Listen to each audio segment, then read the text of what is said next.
Yang ngajarin gue tuh banyaknya ke arah mistis. Oke, maksudnya pakai ilmu hitam pakai atau ilmu apa? hitam. Oke, gue penasaran, gue pengen tahu, gue pelajari. Gue sempat sakit, gue hampir meninggal. Gue mati, nggak ada yang tahu. Bisa berhari-hari gue busuk.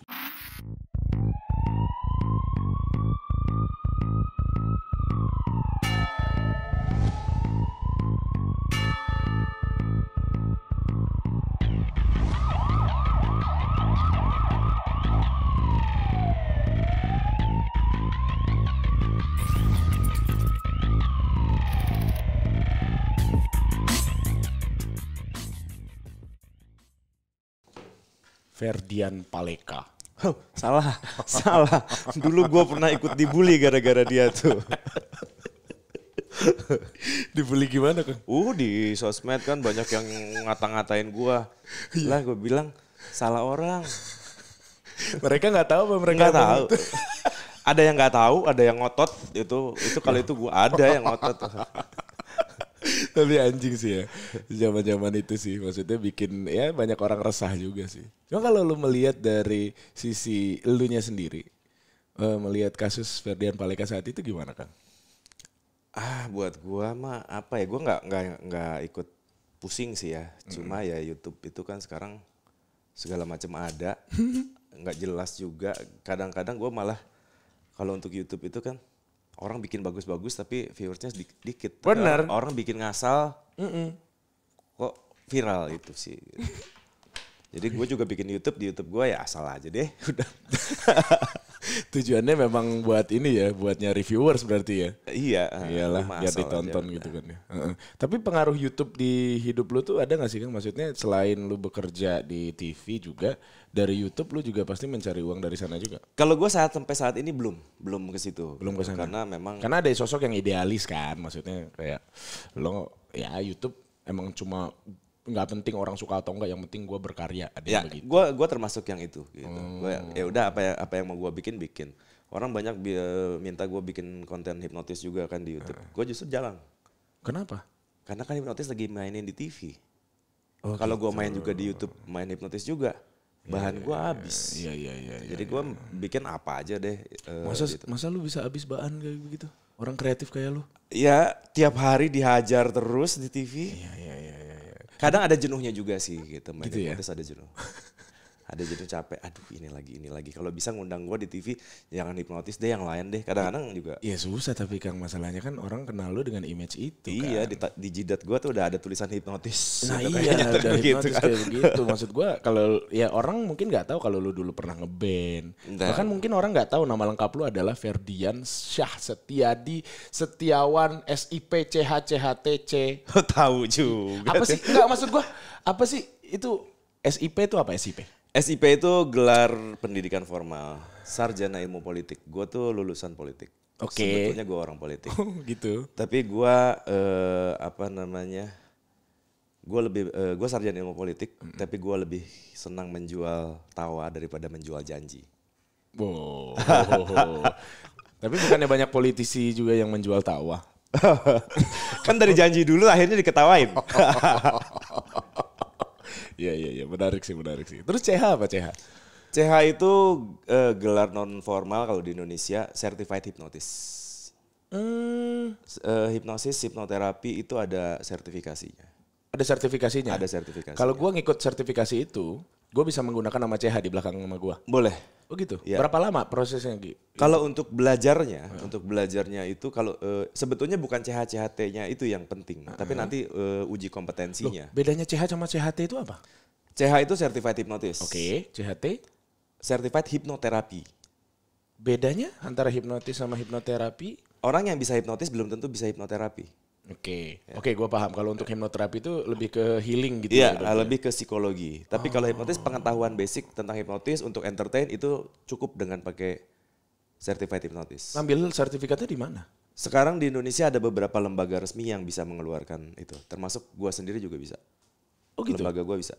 Lembaga lu bisa juga? Bisa. Oh ya? Bisa karena lu juga ketua Dewan Pengawas, apa sih namanya istilahnya? Hipnoterapi di Indonesia? Iya. Saat ini kebetulan gue ditunjuk sebagai ketua Dewan Pengawas dari salah satu organisasi hipnosis hipnoterapi resmi di Indonesia di bawah diakui Kementerian Kesehatan. Anggotanya ada Uya Kuya nggak? Nggak ada lah. Nggak ada. Nggak ada ya. Uya Kuya tuh tapi bisa hipnotis loh kan? Oh ya? Iya. Gue baru tahu. Aku baru tahu kan udah lama di TV. Emang yang begitu hipnotis ya? Emang apa sih? Yang gua tahu hipnotis itu nggak bisa buat bongkar-bongkar kejujuran. Oh gitu. Itu teori resmi, teori baku ya. Teori baku hipnotis nggak bisa.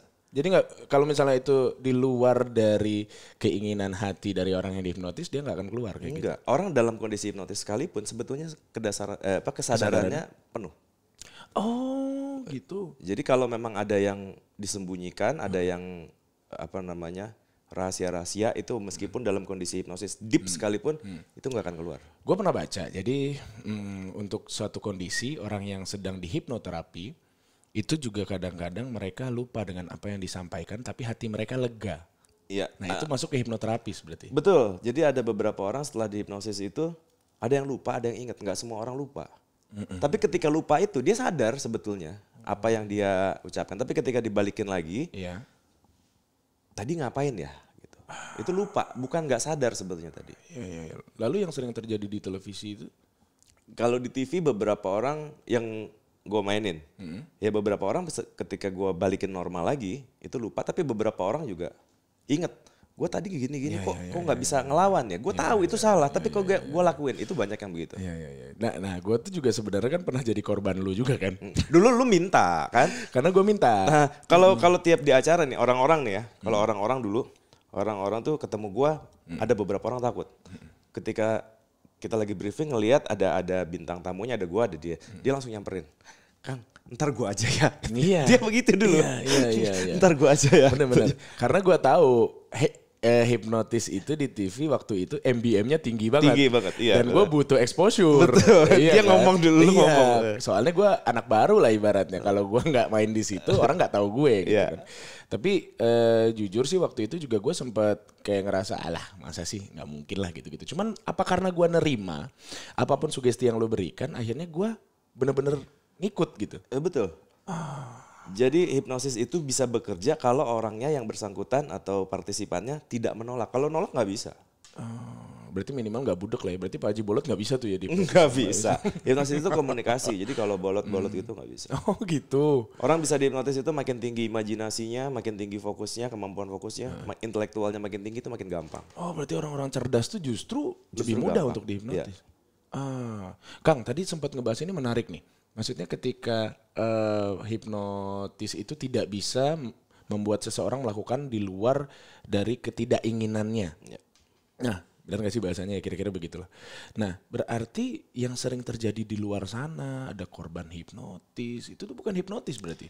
Itu kan katanya hipnotis. Sebetulnya itu lebih tepat dikatakan penipuan. Loh bedanya apa? Karena ada kalau untuk yang di jalanan itu ya yang sekarang rame berita di luar itu pasti ada iming-imingnya. Atau ada ada empati yang diambil atau ada intimidasi di antara tiga itu secara nggak langsung psikologis. Oke, gue paham. Ya. Kalau intimidasi ya secara tidak sadar sih memang kadang-kadang orang melakukan sesuatu di luar ini keinginannya. Ya. Nah, kali yang tadi deep berarti in depth lah istilahnya, berarti dia bisa tahu kondisi psikologis seseorang, kemudian dia ambil sisi itu, Ya. kemudian dia sentuh hatinya sehingga dia mau ngikut apa yang dia omongin. Iya. Empatinya yang diambil. Bisa salah satu dari empati, intimidasi atau iming-iming tadi ya. Bisa salah satu, bisa dua, bisa tiga-tiganya dimasukin sekalian. Tiga-tiganya bisa sih ya. Ada Iya, cewek lagi jalan sendirian Misalnya, malam-malam kita samperin. Mbak hati-hati mbak, di sini banyak penjahat mbak. Dia pegang perhiasan misalnya. Sini saya temenin mbak. Orang takut bisa aja langsung tiba-tiba ngasih. Itu kan intimidasi secara nggak langsung. Ya. Lalu apa yang sebenarnya harus kita lakukan supaya kita terhindar dari itu? Yang katanya hipnotis ya, kita biar terhindar dari yang katanya hipnotis, yang pertama jangan mudah percaya pada orang yang baru atau tidak kita kenal. Berarti bagus dong untuk curiga sama orang lain. Bagus. Ya. Sekarang jangankan orang baru kita kenal, orang teman dekat aja bisa menipu kita. Ya. Jadi kita harus selalu aware, Terus persingkat komunikasi dengan orang yang baru atau tidak kita kenal. Gitu ya.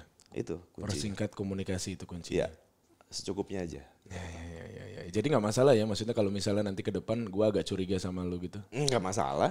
Gua juga suka curiga sama lu.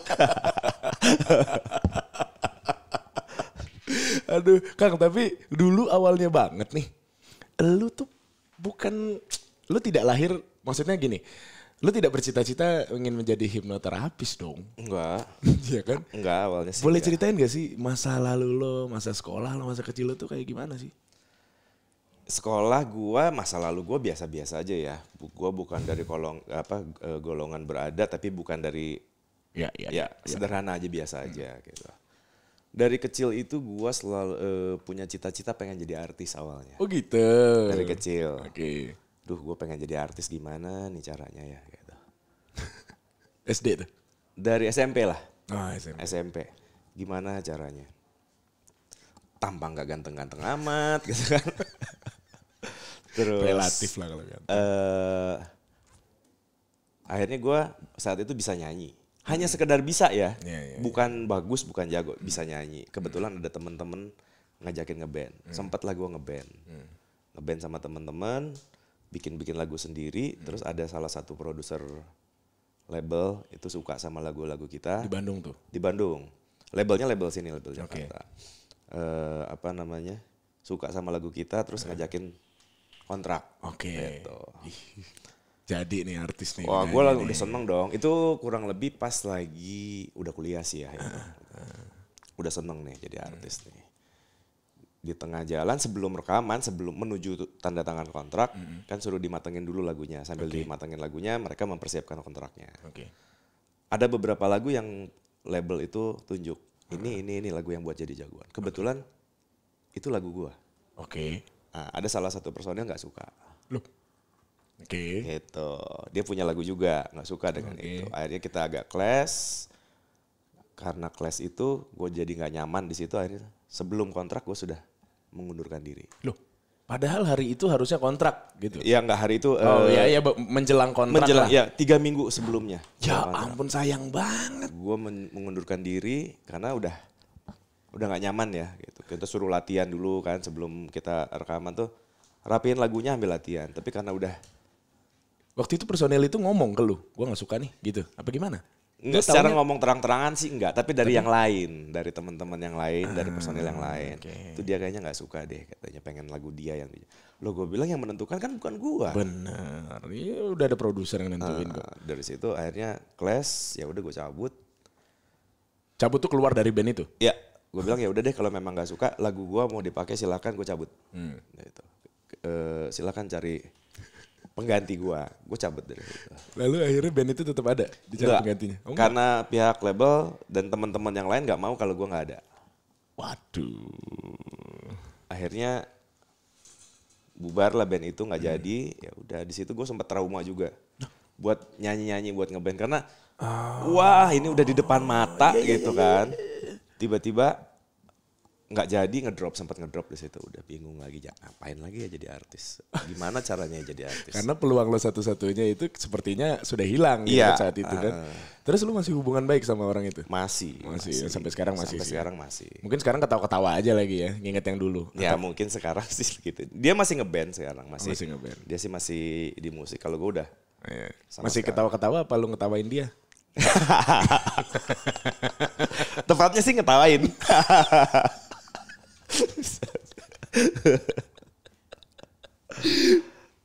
Oke. Jadi setelah dari sana lu sempet stres, sempet drop. Sempet drop, sempet udah deh gitu. Terus ya beres kuliah, gue nerusin kuliah juga kan. Selesai kuliah, ya udah, gue sempet kerja juga di perusahaan-perusahaan. Terus gue suka sulap. Kalau nonton orang sulap itu kan, kok keren ya, bisa begitu ya. Siapa yang lu tonton waktu itu?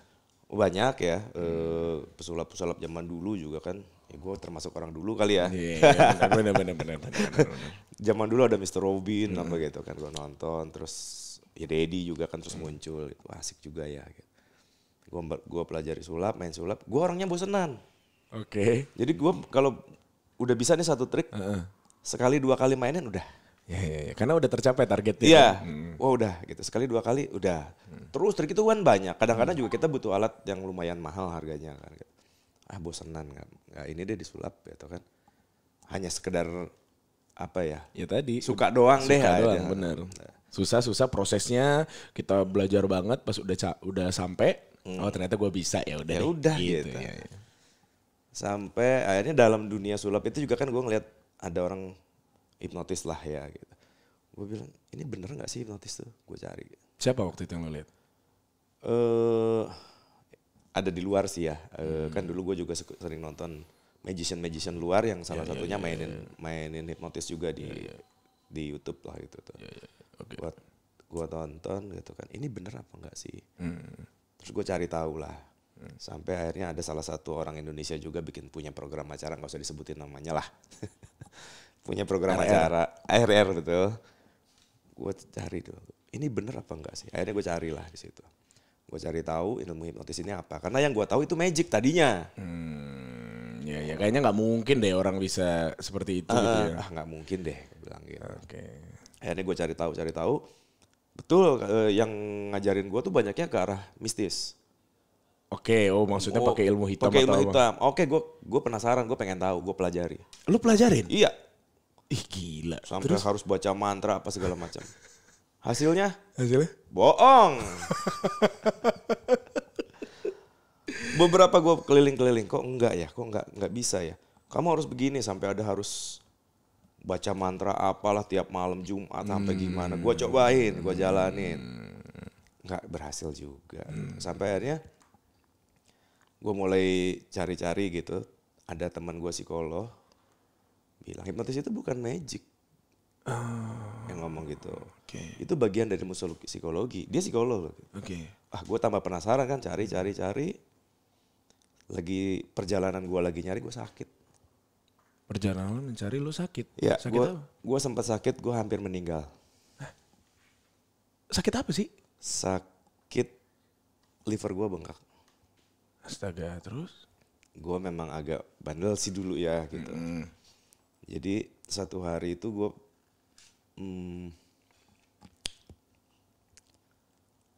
gue sering begadang udah pasti. Ya agak bandel dulu gitu. Saat itu tuh ada sahabat gua itu kakaknya Meisya Siregar. Oke. Baby Romeo. Dia tuh mau menikah. Ya, saat itu tuh. Dia mau nikah karena gua sobat banget sama kakaknya si Meisya itu. Dekat banget, dia minta pas malamnya tuh ditemenin. Oke. Gue stres, temenin gue katanya. Gue tegang gitu kan, temenin gue begadang. Padahal 3 hari sebelumnya, udah 3 hari berturut-turut gue nggak tidur. 3 hari berturut-turut bener-bener nggak tidur? Bener-bener nggak tidur. Paling tidur cuma ya sekitar setengah jam, 1 jam. Dan itu karena sakit lu itu? Nggak, itu sebelum sakit. Itu sebelum sakit. Gue memang punya mah sebelumnya kan gitu kan. Memang lagi agak, di situ tuh udah mulai agak-agak, di sekitar perut gue ini udah mulai nggak nyaman gitu ya, nggak enak. Gua terus udah 3 hari, itu hari ketiga berarti gue begadang sama dia. Karena dia mau nikah pagi-pagi kan, udah temenin gue di rumah. Gue gak balik, jadi gue di rumah kakaknya si Meisya itu kan. Sampai jam 3 gue disuruh pulang sama almarhum bokapnya. Oke. Jadi udah malam katanya, dia besok mesti akad pagi-pagi, kamu pulang. Om, gue bilang, saya mau pulang dari tadi juga, cuma kan gak boleh. Karena disuruh nemenin. Terus dia bilang, ya udah, gue balik deh. Ya udah lu balik, tapi jam 6 lu mesti kesini lagi ya. Lu akad harus ada, kata dia gitu. Okay. Aduh, gue dalam hati, gue udah 3 hari bro gak tidur. Oh gue gak mau tahu, pokoknya lu harus ada. Ya udah, akhirnya gue balik gak tidur dong. Kalau balik jam 6 mesti. Iya. Ya, gue gak tidur, ayah dateng. Sampai selesai acara tuh gue harus ada di situ sampai jam 6 sore. Berarti gue udah lebih dari 3 hari gue gak tidur. Oke. Tidur cuma bentar-bentar doang. Udah selesai acara, udah gue balik. Nyampe rumah itu sekitar jam 8 malam. Nyokap gue minta anter ke rumah nenek saat itu. Anterin mama katanya ke rumah nenek bentar, mau nganterin barang. Aduh, gue dalam hati kan udah. Belum tidur nih. Gue udah capek, belum tidur. Nah, ya udah gue di jalan. di sekitar pencernaan gue, di perut sih waktu itu kerasanya di perut. Sakit, gue di jalan ngomong. Kebetulan nyokap gue dokter kan. Mah sakit mah. Ya udah, karena memang gue biasa mah kan. Ntar pulang minum obat. Pulang ke rumah jam 10-an dikasih obat sama nyokap gue, obat mah. Ya udah gue tidur. Jam 10-an tidur. Sekitar jam 2:30 pagi, ini di sebelah sini sakitnya luar biasa. Kayak ditusuk, yang gue bayangin sih ya gitu. Kayak ditusuk pedang dari depan tembus ke belakang terus di. Jadi kalau nafas tuh nafas aja sakit. Apalagi gerak. Gue dalam posisi tidur di kamar. Kamar gue sendirian. Waduh kok sakit ya. Loh kok gak bisa nafas ya saat itu gue. Gue mau ke nyokap gue dong, mau turun gitu kan. Pas gue bangun, gitu sakitnya. Pedang tuh kayak ditusuk-tusuk gitu kan. Aduh gimana nih ya. Gua nafas aja sakit. Kebetulan kamar gue sama kamar adik gue seberang-seberangan. Gue mau teriak. Dek tolong mau teriak gitu. Boro-boro teriak. Nafas aja susah. Narik nafas aja kayaknya udara tuh baru nyampe sini aja ini udah. Waduh itu sakitnya. Waduh gue udah gimana ini. Handphone gue di atas lemari, kasur gue di bawah, handphone di atas lemari. Gue mau ngambil handphone. Nggak bisa bangun, nggak bisa gerak. Udah keringet dingin, dari kaki tuh udah kerasa dingin. Gue nafas cuma, kayaknya tuh udara nggak masuk. Dalam hati gue di situ, mati gue mati nih. Terus akhirnya makin lama makin sakit kan. Wah kalau gue diem aja, kamar dalam posisi terkunci. Gue mikir gini saat itu, kalau gue diem, gue mati, nggak ada yang tahu. Bisa berhari-hari gue busuk di sini. Saat itu kepikirannya udah begitu. Karena gue kan sering pulang malam. Iya. Dan orang nggak nyariin dan ya, nggak tahu. Jadi gue tuh bisa sama keluarga gue bisa 3 bulan nggak ketemu. Padahal satu rumah. Karena gue balik mereka tidur, gue bangun mereka aktivitas. Itu bisa begitu dulu. Gitu kan. Wah ini nggak ketahuan nih.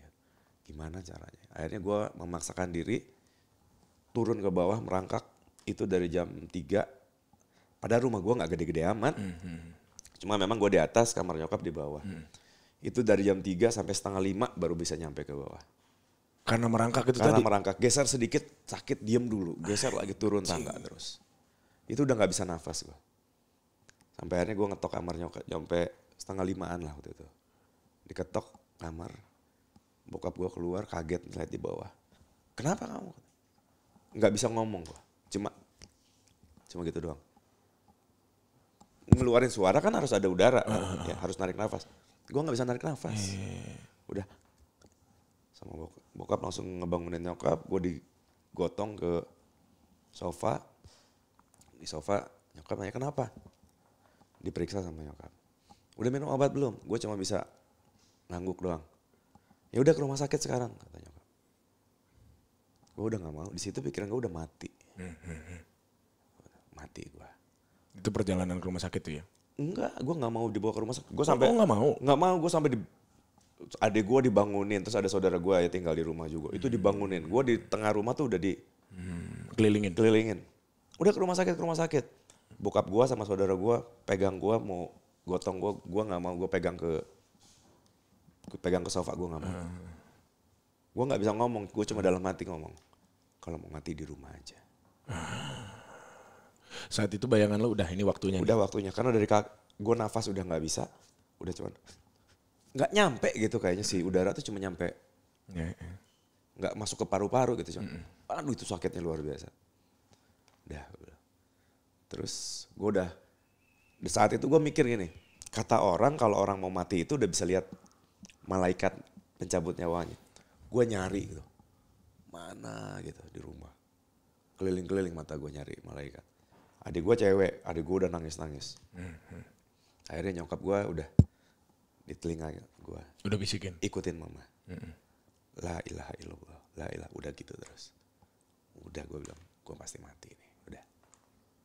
Bokap ke rumah sakit, ayo gotong aja. Nggak mau gue.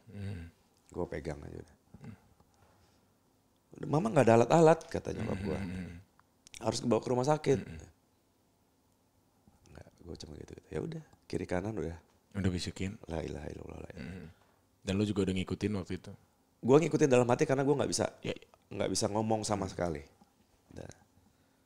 Sampai akhirnya azan subuh, habis azan subuh itu masih sakit. Sampai akhirnya dia sama nyokap dikasih obat. Ini minum obatnya. Minum obat. Sejam dari situ ya kurang lebih jam 7-an itu mulai berangsur-angsur hilang sakitnya. hilang ya. Sakitnya hilang. Jam 9 hilang. Udah. Ya udah nyokap gue bilang, "Udah kamu ke rumah sakit yuk," katanya. "Harus diperiksa." "Enggak, udah di sini aja." Ya udah mama pergi dulu karena nyokap gue dokter kan mesti tugas juga. Kalau ada apa-apa hubungin. Udah. Siang nggak ada apa-apa, gue tidur aja udah. Udah kamu istirahat. Jam 6 sore jadi lagi. Kejadian lagi. Kejadian lagi begitu lagi. Gue tidur saat itu di kamar bawah di musola di rumah gue. Kejadian lagi. Ada bokap gue kan. Bokap gue lihat, "Kenapa?" Nelfon nyokap. Datang lagi nyokap udah digotong. Bokap manggil satpam 4 orang. Gotong. Gue padahal pegang ke kasur itu. Bertahan lo ya. Gue pegang ke kasur karena dalam pikiran gue, kalau mau mati ngapain mesti di rumah sakit sih, udah di rumah aja. Iya. Masih dengan pikiran yang tadi. Terus? Gotong masuk ke, akhirnya berhasil digotong masuk ke mobil, jalan ke rumah sakit. Dari rumah gue ke rumah sakit nggak jauh ya, cuma sekitar 3 kiloan lah. Tengah jalan hilang lagi. Oke. Sakitnya Tiba-tiba aja hilang. Tiba-tiba hilang. "Mah udah mah," gue bilang. "Pulang aja." Itu dikasih obat lagi nggak? Enggak. Oh, enggak. Gitu. "Udah mah pulang aja," gue bilang. Udah nggak apa-apa kok. "Enggak," kata nyokap. "Harus diperiksa, harus bawa ke rumah sakit." Oke. Bawa ke rumah sakit, masuk ke WGD, ya periksa-periksa. Ya udah nunggu hasil kan, mesti nunggu hasil. Kata nyokap, "Ya udah nunggu hasil di rumah aja." Enggak jauh juga. Nyokap dokter juga kan. Pulang ke rumah, malamnya keluar hasil, liver gue bengkak. Ternyata itu penyebabnya. Ternyata itu. Nah, selama kata nyokap harusnya sih bed rest di rumah sakit. Tapi kata nyokap udahlah, di rumah sakit juga biayanya juga pasti tinggi. Karena diperkirakan 3 bulan gue harus. Lagian nyokap juga dokter mungkin. Lagian nyokap dokter gitu kan. Kata nyokap udah dirawat di rumah aja biar mama pulang bolak-balik aja katanya. Ya udah, tukar kamar lah, gue kan di atas. Lu di bawah akhirnya. Gue di kamar nyokap, karena di kamar nyokap itu ada kamar mandinya kan. Gue nggak boleh banyak bergerak, udah istirahat di situ. Diperkirakan 3 bulan kan baru pulih. Nah sejak di situ tiap malam tuh gue bangun. Kalau lagi tidur bangun. Ini gue di mana? Di rumah, di kuburan, di surga, apa di neraka? Itu setiap malam. Dan Selama itu, 3 bulan itu. setelah sembuh pun, selama 1 tahun lebih gue melakukan seperti itu tiap malam. Apa yang terjadi di mindset lu waktu itu? Ya itu ya, karena pikiran gue saat itu udah harus mati. Selama kurang lebih 1,5 tahun lah. Udah 3 bulan, udah sembuh. Itu masih terus. Tiap hari tuh, pergi pun gue gak berani sendiri. Sampai gue ada temen gue, sahabat gue, SMP, temen SMP ya. Karena dia gak kerja, gak ngapa-ngapain, udah lu tinggal di rumah gue. Lu tidur sama gue, di kamar gue. Iya. Jadi gue tuh patokannya kalau dia gak ada, kalau malam-malam bangun. Ngelihat dia, oh gue masih di rumah. Oke. Kalau gak ada, Di mana nih gua nih? ini gue di mana? Di surga, di neraka, Oke. apa di kuburan? Gak nyaman banget hidup lu berarti ya? Setahun lebih gue mengalami itu, gue gak berani jalan sendiri. Pergi sendiri gak berani. Nyetir sendiri gak berani. Wait, pulihnya tuh setelah berapa lama? Sebetulnya 3 bulan dari situ setelah dinyatakan USG itu tiap 2 minggu sekali di USG, kata nyokap udah sembuh. Udah sembuh. Kamu udah sembuh, udah gak apa-apa. Tapi psikis lo kena. Psikologis gue kena. Kata nyokap, kamu trauma. Kamu harus dicari psikiater. Oke, setelah setahun tuh. Udah setahun, kamu masih begitu terus. Pergi gak berani sendiri. Karena yang dalam pikiran gue saat itu, kalau gue lagi nyetir, tiba-tiba ini kambuh lagi, nabrak orang, gue mati di dalam mobil, gimana? Itu yang kepikiran sama gue saat itu. Udah, dari situ kata nyokap, kamu gak percaya banget sih sama mama? Dia bilang gitu. Ya udah, kalau kamu memang gak percaya sama mama, mama bawa ke teman mama. Saat itu ada sahabatnya nyokap gue memang dokter internis terkenal lah di Bandung, terbaik lah gitu. Ayo datang ke sana. Ini hasilnya, diperiksa lagi. Ya kata dia juga, orang kamu udah gak apa-apa kok. Secara fisik ya nggak apa-apa. Secara fisik gak apa-apa. Sampai gue masih sering ngerasain sakit. Sampai sekarang pun, gue tuh kalau kecapean di sini suka. Beneran sakit atau di? Nah itu dia, kadang-kadang ini beneran sakit apa. Tapi setidaknya sekarang gue udah nyaman-nyaman aja. Saat itu tuh gue gak berani ngapa-ngapain, aktivitas semua gak berani. Harus ada temen. Oke. Dari rumah ke masjid itu deket. Tapi lo tetap harus ditemenin. Harus ditemenin. Yang kepikiran kalau gue jalan ke masjid tiba-tiba sakit, pingsan di jalan gimana? Iya. 1 tahun setengah seperti itu. Ya, nyokap bilang, udah kamu harus ke psikiater. Ntar mama ada kenalan teman mama psikiater. Gitu. Kesana aja deh, biar enak. Katanya komunikasinya juga biar enak. Cuma saat itu kebetulan temennya nyokap itu lagi ke luar negeri, nggak ada. Ya udah tunggu dulu katanya, tunggu berapa bulan. Ya udah terus, atau nyokap sendiri yang bilang, atau kamu harus nyari hipnoterapi. Saat itu Saat itu tersebut gue lah langsung kata hipnoterapi. Hipnoterapi. Kemarin gue sempet mau cari, mau pelajari. Nah saat itu gue searching lah hipnoterapi itu apa. Di Google, walaupun Google belum secanggih sekarang dulu ya, tahun 2004 berarti ya itu. Kita kurang lebih 2004. Gue cari, dapatlah gue ada salah satu seminar hipnoterapi. Saat itu di Bandung. Awalnya gue ikut seminarnya, ketika ikut seminarnya ternyata, hipnoterapi itu ternyata bukan magic, bukan mistik, tapi ada ilmunya. Ada ilmunya, itu psikologi, bagaimana kita memanage pikiran kita. Di situ gue tertarik. Ya udah, gue pelajari. Ketika awal-awal gue pelajari, di situ gue bilang, wah ini ilmu oke juga nih. edan juga nih gitu ya. Gue bisa memanage pikiran gue sendiri berarti. Gue pelajari, di situ juga gue berpikir, ini bisa jadi sesuatu nih buat gue. Iya. Tuh, ditambah ada orang yang sudah punya program di TV betul, saat itu. berhasil. Ini bisa buat jadi sesuatu buat gue. Disitulah gue langsung pelajari habis-habisan hipnosis. Jadi lu sembuh karena lu menghipnotis diri lu sendiri? Iya. Bisa ya begitu ya? Bisa. Misalnya gimana sih? Kayak misalnya kita lagi stres kerjaan capek, kemudian di rumah pun juga ada tekanan misalnya. Itu kita bisa bikin mindset kita berubah sendiri begitu? Bisa, kita memikirkan hal yang lain. Jangan terjebak sama kalau di kita ada namanya break state. Ya, break state itu ketika kita lagi mikirin apa gitu. Terus ke bawah gitu. Ya udah kita terus muter-muter di situ terus. Kita harus berhenti sejenak, diam dulu sejenak, jangan mikirin apa-apa, pindah. Mikirin hal yang lain dulu. Salah satu yang sederhana seperti itu. Dan waktu itu akhirnya lu tidak menemui psikiater sama sekali? Enggak sama sekali. Gue sendiri. Gue dulu fobia sama kucing. Gue kalau ngeliat kucing tuh dari dulu, kalau ngeliat kucing dari jauh mata gue udah takut nih. Mata ke kucing aja terus. Makin dekat itu makin merinding. Nah sialnya kucing itu kan suka meper tuh kalau lagi. Bener. Nah kalau sampai meper begitu, itu gue jadi kayak batu, diam. Dalam hati cuma ngomong, anjing. Padahal itu kucing kan. Dan itu kayak batu, udah gue diem lama banget. Gitu. Nah, gue bisa menghilangkan fobia itu, bukan berarti gue suka sama kucing. Gue tetap gak mau miara kucing. Tapi sekarang kalau ada kucing, kena pun sekalipun ya. Gak masalah. Ya. Ngerti gue. Gitu. Jadi awalnya tapi kan trauma lu berat banget itu Kang. Iya lumayan. Tidak sekali dua kali dong lu menghipnotis diri lu sendiri. Iya. Ada proses Ada prosesnya, ada tekniknya dan itu gue lakuin sendiri. Sampai gue ada komunikasi dengan bawah sadar gue sendiri ini gimana, ada jawaban. Jadi gue saat itu nanya sama diri sendiri. Karena bawah sadar kita itu tahu apapun yang terjadi dengan diri kita sebetulnya. Nah itu dia makanya gue bilang kalau diri sendiri kan kita paham diri kita itu siapa. Dan how to control ourselves itu kita ngerti gitu kan.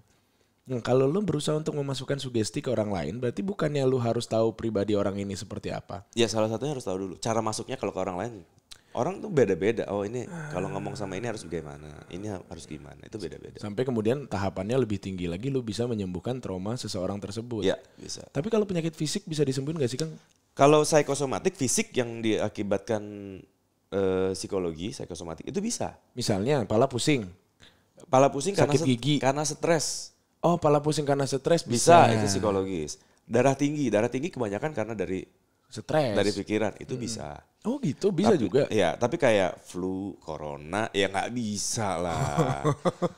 Gue banyak suka ada gue suka lihat nih di sosmed iklan hipnoterapi menyembuhkan patah tulang. Aduh, gue bilang patah tulang patah ya patah aja, mau diapain gitu kan? Iya, karena tulang nggak punya nyawa. Iya. Maksudnya gitu. nggak bisa disugesti tulang. Nggak bisa gitu, karena itu memang physically ya. Iya, Jadi iya, kalau penyakit secara fisik nggak bisa, tapi penyakit yang disebabkan pikiran atau dalam dunia psikologi disebutnya psikosomatik itu bisa. Oh itu bisa berarti ya.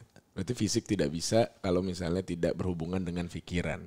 Berarti pikiran ini kan sebenarnya sesuatu yang kalau gue bilang sih sangat kaya gitu. Ya. Kita bisa melakukan apapun. Betul. Dengan imajinasi kita sendiri gitu. Dan lu sebagai orang yang juga membuka klinik ya berarti ya Kang ibaratnya. Pernah gitu gak sih diminta orang untuk misalnya nih, gue pengen menjadi seperti Bung Karno. Oh, tolong sugesti gue untuk menjadi seperti, bisa begitu? Bisa. Dan bisa? Bisa beberapa, tapi syaratnya dia harus tahu itu Soekarno. Soekarno itu seperti apa gitu, dia harus tahu. Dan tidak merubah dirinya sendiri? Tidak. Gitu. Jadi hal-hal positifnya aja yang kita ambil. Bertahan berapa lama biasanya yang begitu-begitu? Sugesti yang diinginkan itu jalannya permanen. Berlaku permanen. Serius lu? Yang diinginkan. Yang diinginkan? Yang diinginkan permanen. Bedanya dengan yang tidak diinginkan maksudnya apa? Nah kalau gue main di TV kan itu tidak diinginkan. Ya, Sebetulnya kalau dibiarin gitu aja itu juga balik sendiri. Iya. Cuma baliknya kapan kita nggak tahu. Bisa sehari, bisa sejam, bisa berhari-hari. Kita nggak tahu baliknya kapan. Karena gue pernah lihat si Po Alpa kalau nggak salah sama anak band tuh sampai kelar syuting OVJ waktu itu. Ya. Mereka masih begitu aja. Sebelum lo sentuh lagi, kemudian lo sugesti lagi. Kalau ditinggal juga sebetulnya balik lagi. Oh gitu ya? Cuma kapannya itu nggak tahu. Oh, itu Bisa biasanya berminggu-minggu, bisa berbulan-bulan. faktornya apa biasanya? Kalau dianya nyaman dengan sugesti itu permanen. Oh gitu, baru tahu gua kalau lo nyaman berarti lo akan terus berada di. Iya di situ. Oh oke. Jadi tapi maksudnya trends ya kita nyebutnya berarti ya? Trends. Jadi ketika sugesti itu membuat kita nyaman, jadi kita suka melakukannya, jadi akan lama berada di diri Iya. kita. Betul. Tapi bisa ada yang ngerubah lagi nggak?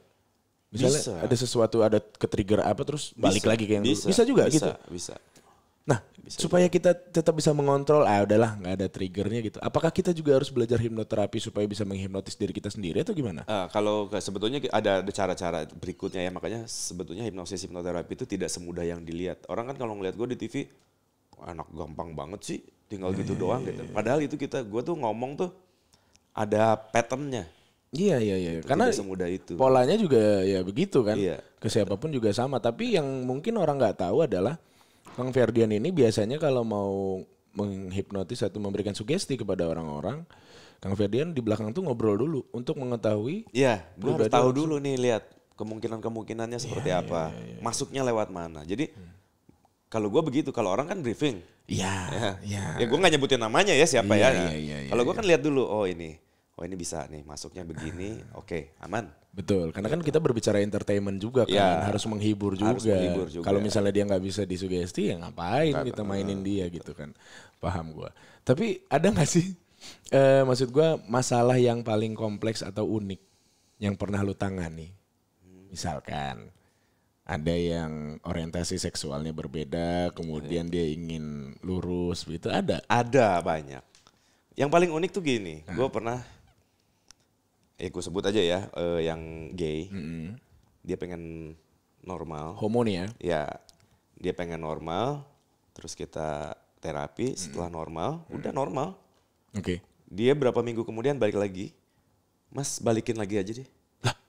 Ada yang begitu. Lu tanya alasannya waktu itu kenapa? Gue tanya, kenapa?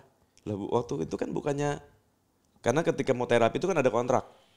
Ya. Oh gitu. Ada kontraknya. Ada kontraknya. Ada Nggak kontraknya. sembarangan. Nggak sih. sembarangan. Jadi saya pengen berubah nih. Oke, atas keinginan sendiri. Harus keinginan sendiri kan.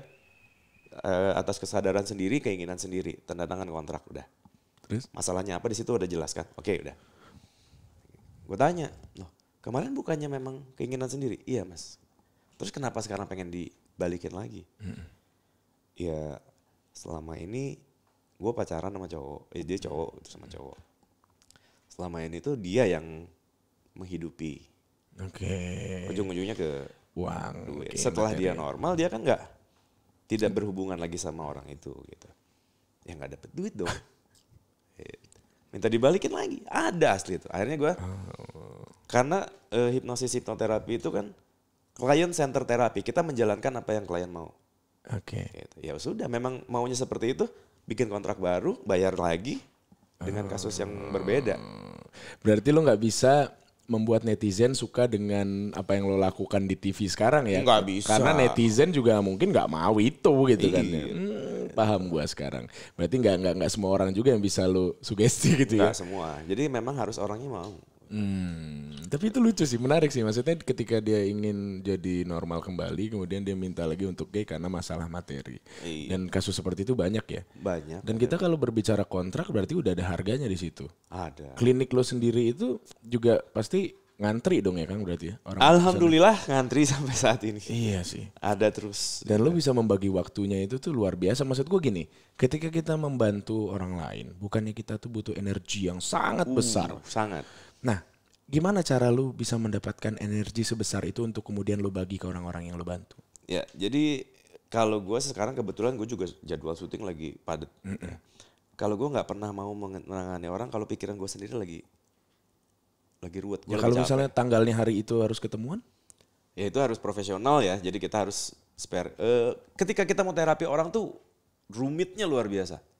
Oh ya? Karena nggak langsung datang, cetek, tidur, ngomong-ngomong, selesai. Enggak, kita cari dulu.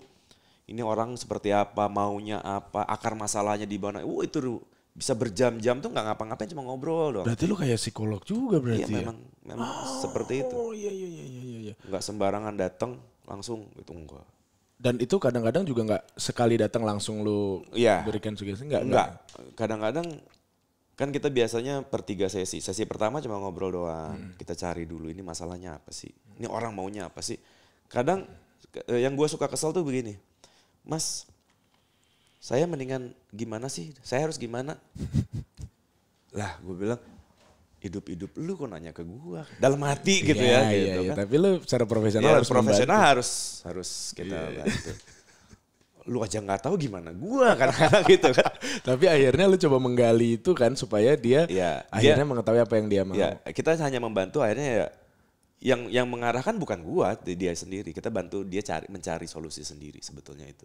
Oh, begitu. Prinsipnya gitu. Prinsipnya begitu. Jadi ujung-ujungnya memang yang menyelesaikan adalah pribadi orang itu sendiri. Iya, masalah sebesar apapun nggak ada yang bisa nyelesain kecuali dirinya sendiri. Kita cuma bantuin doang. Misalnya gua punya masalah nih, terus gua mau coba untuk ngobrol di klinik lo nih. Itu biayanya tergantung berapa berat masalah. Oh enggak. Masalah itu kalau bagi kita nggak ada yang berat, nggak ada yang ringan. Jadi sama, biayanya tuh sama. Masalah. Berapa sih Kang? Per jam berarti? Per sesi. Kalau gue per 3 sesi, 1 sesi maksimal 2 jam. Oke. Jarak dari 1 sesi ke sesi berikutnya paling cepat 3 hari. Oke. Dan itu untuk satu sesinya? Per 3 sesi itu disebutin. Gak apa-apa kan kalau buat ini? Kalau buat gue sekarang per 3 sesi 15 juta. 15 juta per 3 sesi. Per Dan 3 harus sesi. minimal berarti 3 sesi berarti kan? Maksimal 3 sesi. Jadi maksimal 15 juta itu maksimal 15 sesi. 3 sesi belum selesai, nanti kita ini ulang. Bikin kesepakatan ulang. Jika misalnya belum kelar nih. Belum kelar? Nanti tanya lagi kliennya. Mau dilanjut apa mau stop sampai di sini? Kalau ternyata dari 3 sesi kontrak, terus tiba-tiba di sesi pertama atau kedua udah aman? Ya sudah. Oh gitu? Tetap. Kan maksimal per 3 sesi. Maksimal. Oke, paham gue paham. Kadang ada banyak kasus juga 1 sesi kelar. 2 sesi kelar udah. Tapi ada beberapa kasus udah 3 sesi belum kelar nih. Ya, balik lagi ke kliennya, mau dilanjut apa enggak? Iya. Sebenarnya dari tadi tuh gue tuh di kepala gue tuh sempat berputar pertanyaan, orang yang nolongin orang itu pasti juga ada masalah kan? Iya iyalah. Dan ketika lagi ada masalah, itu kan pasti sulit untuk mengontrol diri kita sendiri. Cuman tadi sudah terjawab. Karena lu mengerti bagaimana pattern atau pola berpikir manusia, jadi lu bisa menenangkan diri lu sendiri, betul? Iya betul. Walaupun kadang-kadang, jujur nih ya, gue jujur nih. Kadang-kadang nemu klien nih, jelimet, ditanya ini jelimet.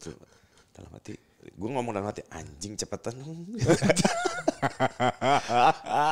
Ya jujur aja, gue jujur aja Iya, paham gitu. paham gue. Kadang-kadang masalahnya sepele buat gue gitu kan. Dalam hati cuma, anjing gini aja lu gak tahu, ayo dong. Cuma kita sebagai konselor nggak boleh mengarahkan.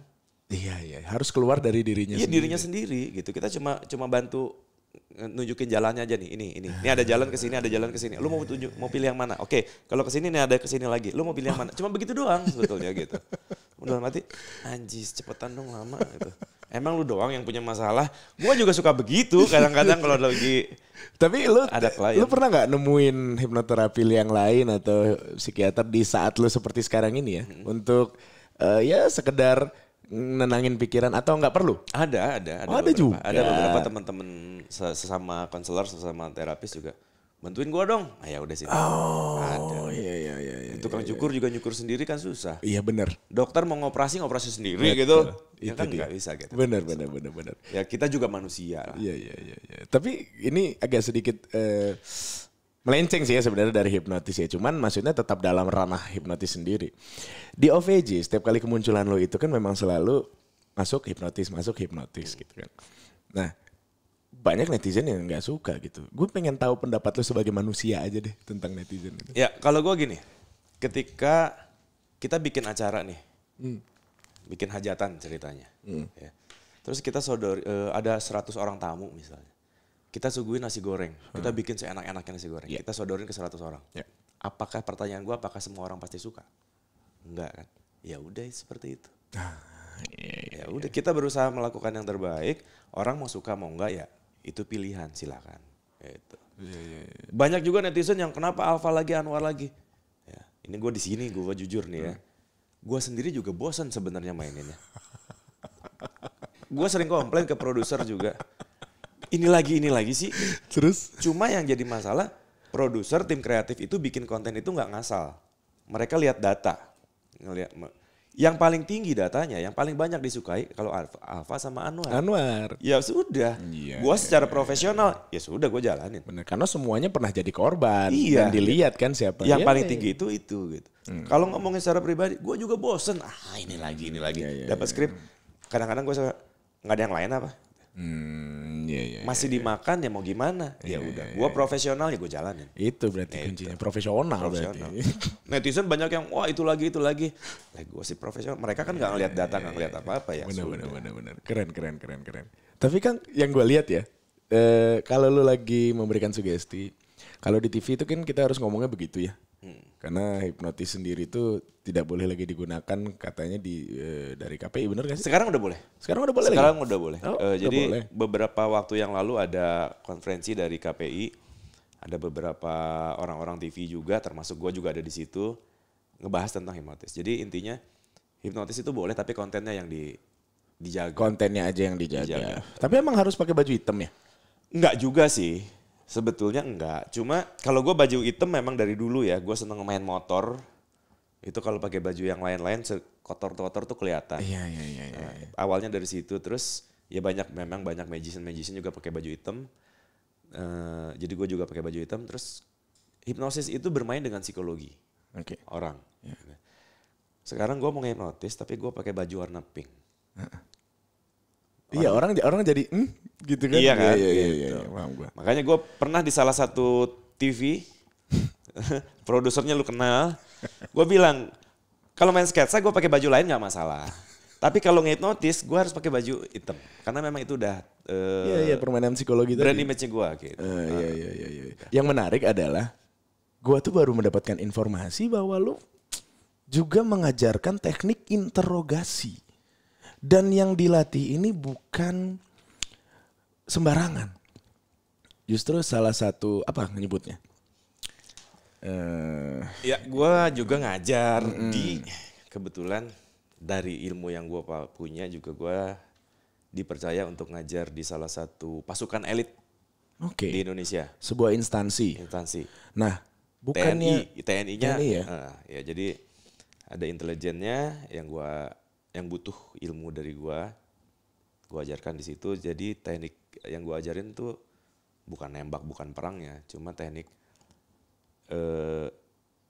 ketika kita interogasi orang, itu orang ngomong bener apa enggak, itu kita lihat. Terus karena kebetulan yang gue ajarin itu intelijen itu turun ke masyarakat untuk mencari informasi.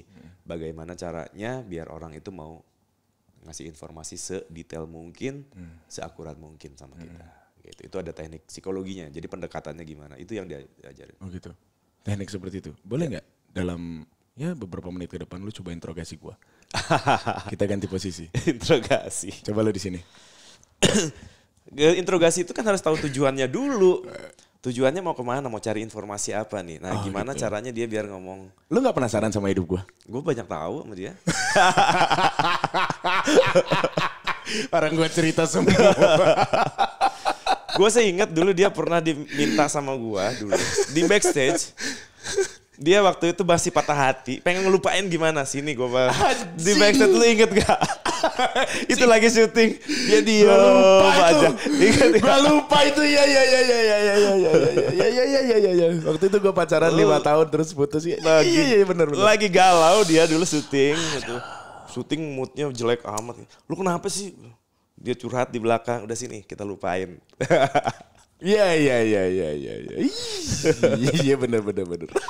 Tahun berapa itu ya? 2013. 2013 ya. Zaman-zamannya KS itu sih memang. Anjing. Iya. Jadi memang nggak ada rahasia gua ke lu sih Kang. Jadi kalau lu mau menginterogasi seseorang memang tujuannya harus jelas. Tujuannya juga harus tahu. Ini kita mau cari informasi apa nih, gitu kan. Dari situ baru kita. Jadi ngarahnya jelas. Pertanyaannya tuh ngalurnya kemana. Gitu. Orang yang pasti yang gue ajarkan itu orang tuh nggak bisa ditanya misalnya ya. Misal pecandu kita lagi cari pengedar narkoba. Tiba-tiba kamu pakai narkoba nggak? Di jalan gitu. Mas pakai narkoba nggak? Kan nggak mungkin begitu. Iya dong. Ya. Kita kan mau cari info misalnya siapa bandarnya gitu kan. Harus masuk dulu, gimana cara masuk, gimana dia percaya sama kita, itu yang diajarkan. Ya salah satunya itu gitu. Oh iya. Jadi sentuh dulu tadi empati berarti. Ya kan? Itu. Bikin orang percaya dulu kan. Percaya dulu. Iya. Lu pernah tergabung dalam operasi intelijen gitu gak sih?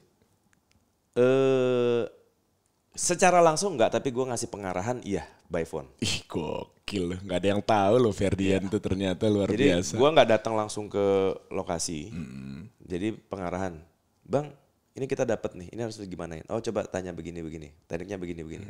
Itu orangnya ada di situ, interogasi, tapi gue by phone. Itu pernah, beberapa kali. Oke. Nah kalau misalnya kita harus menginterogasi orang-orang yang, ini gue minta advice ya dari lu ya. Kalau kita harus menginterogasi orang-orang yang tidak jujur dengan dirinya sendiri dan kita tahu nih orang nggak jujur nih. Gimana caranya biar dia bisa buka semuanya? Sebetulnya kalau kita memaksa orang untuk jujur atau tidak itu agak sulit. Cuma informasi itu kalau di intelijen tuh gini. Kita bisa tahu nih orang informasi ini benar atau tidak. Dari bahasa tubuhnya. Ketika kita tanya dia bahasa tubuhnya kemana, matanya kemana, arah badannya kemana, tangannya seperti apa. Itu bisa kelihatan, oh ini orang lagi ngarang cerita. Oke, berarti kita harus kejar ya. Oke, jangan langsung dikejar ke situ. Puterin dulu ke yang lain, nanti balik lagi ke situ. Dengan pertanyaannya sama, tapi kalimatnya berbeda. Ajak main supaya nyaman dulu. Iya. Gitu. Itu salah satu tekniknya. Kalau misalnya gue berada di posisi orang yang lagi pengen digali informasinya, tapi gue tidak pengen mengeluarkan, kini kita bicara kontra intelijen ya, tidak pengen mengeluarkan informasi tersebut, ada triknya juga nggak? Orangnya nggak mau ngeluarin? Ya misalnya kita berbicara kontra intelijen nih, lu sudah tahu trik orang untuk membuat nyaman gitu-gitu kan. Tapi gimana caranya supaya yang menginterogasi kita tidak curiga bahwa sebenarnya kita menyimpan informasi tersebut? Sebetulnya kalau itu agak sulit ya, kita biar nggak kelihatan. Misalnya kita ngebohong tapi nggak ketahuan bohong. Nggak ketahuan bohong. Sebetulnya agak sulit. Buat kita tuh agak sulit buat yang mana nih? Yang interogasi berarti kan? Yang bertahannya. Yang bertahannya tuh sulit. Karena bohong atau tidak itu gerakan bawah sadar. Oh gitu? Iya. Emang gestur seperti apa sih yang mengisyaratkan orang tuh bohong? Orang bohong. Nah, lu ngobrol, tanya nih, ini posisi kita begini. Terus ketika lu nanya, kamu ini nggak? Dia jawab tapi begini. Itu salah satu dia mau, itu sedang bohong. Enggak, gue nggak kemana-mana kemarin. Itu salah satu. Tapi nggak bisa dibaca dari satu. Harus dibaca secara keseluruhan. Gitu. Kalau ada orang teknik, ya sekarang udah dipublish ya, udah tahu dia bertahan. Walaupun bohong bertahan. Tapi ada bahasa tubuh yang lain yang nggak usah kita buka di sini lah. nggak bisa dibuka di sini. Oke, paham gue. Kalau lagi nanya-nanya sama orang, tanya terus. Kita coba maju ketika dia lagi jawab. Kalau dia mundur, itu salah satu indikasi dia sedang bertahan. Lagi menutupi sesuatu. Atau tangannya begini. Selama ditanya dia tangannya begini. Gitu. Atau dia terbuka tapi ini pintu di sono ya. Dia begini. Seperti gesture mau keluar iya, gitu ya? Ujungnya. Itu masih banyak lah gitu teknik. Itu hanya beberapa part kecil aja gitu. Masih banyak yang lain. Tapi entah kenapa ya, secara naluri tuh gue bisa membaca orang tuh gesturnya, oh begini, oh iya kayaknya. Ada gitu. Sebetulnya ilmu ini juga bukan ilmu aneh. Ada beberapa orang udah ngeh duluan. Ya kayak lu misalnya, lu tahu orang bohong. Cuma ada beberapa orang juga nggak ngeh dengan hal itu. Jadi yang gue ajarkan itu sebetulnya bukan ilmu baru. Tapi gue lebih kayak sekarang di pasukan yang itu gitu kan. Lebih mengingatkan lagi ini loh. Ketika lu lagi menginterogasi, perhatiin ini ya.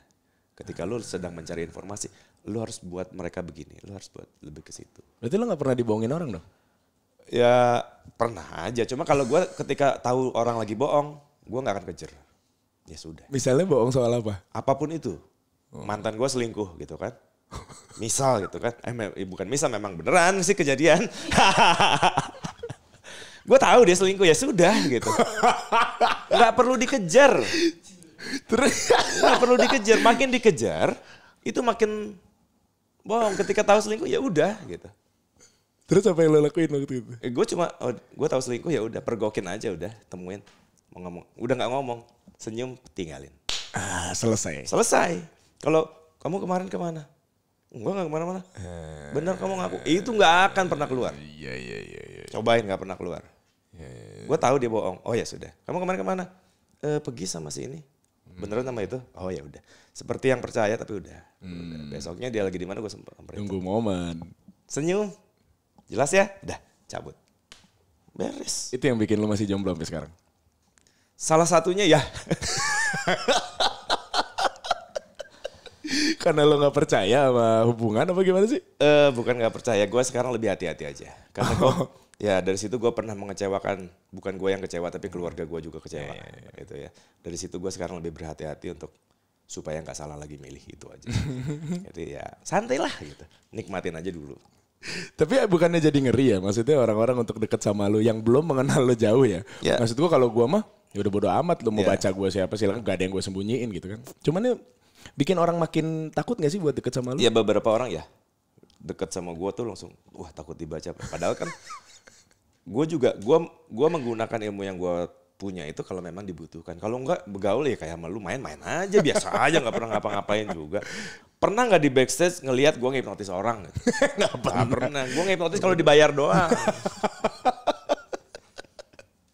Iya bener. Malah kita kalau ngobrol di belakang, ayo ngeband yuk gitu-gitu ya malah. Yang lain-lain. Iya. Oke. Kang, ini gue jujur makasih banget nih lu udah datang ke sini karena sedikit banyaknya orang pasti akan lebih mengenal sisi lain dari seorang Ferdian. Ya. Yang selama ini orang tahu kan mungkin ya hipnotis buat lucu-lucuan gitu kan. Karena jujur image hipnotis sendiri itu beberapa waktu yang lalu memang sempat akhirnya mungkin agak ada pergeseran makna lah gitu kan. Nah, kemudian mungkin setelah menonton tayangan ini orang-orang jadi makin ngeh bahwa hipnotis ini bukan ilmu sembarangan yang bisa dipelajari dan tidak gampang. Betul. Dan lu sudah mencapai tahapan itu. Sudah mendapatkan gelar dari beberapa sertifikat juga. Dan lu juga sudah mengetahui bagaimana pattern, pola untuk ngobrol sama orang hipnotis dan lain-lain. Tapi untuk closing, apa yang pengen lu sampein buat diri lu sendiri? Buat gua, apa ya? Buat closing gua nyampein buat diri gua sendiri. Ya gua pengen selalu lebih bisa menyuguhkan yang lebih lagi lah dari ini. Kalau bisa sih itu, kalau harapan gue sih gue pengen nongol di TV, nongol di mana, nggak usah ngomongin hipnotis lagi deh, yang lain aja deh. Kalau gue sih punya harapan itu ya, punya semua orang seluruh Indonesia udah tahu siapa gue. Gue tuh ininya di hipnotis brand image. Gue sekarang tuh sebenarnya lagi pengen keluar dari situ. Oh, 5 tahun lagi lu ngelihat diri lo itu akan jadi apa? Jadi apa ya? Mungkin orang di balik layar kali ya. Oh gitu. Mungkin orang di balik layar. Tapi tetap di dunia entertainment ya. Di dunia entertainment masih, di dunia psikologi hipnosisnya juga masih sih. Ya.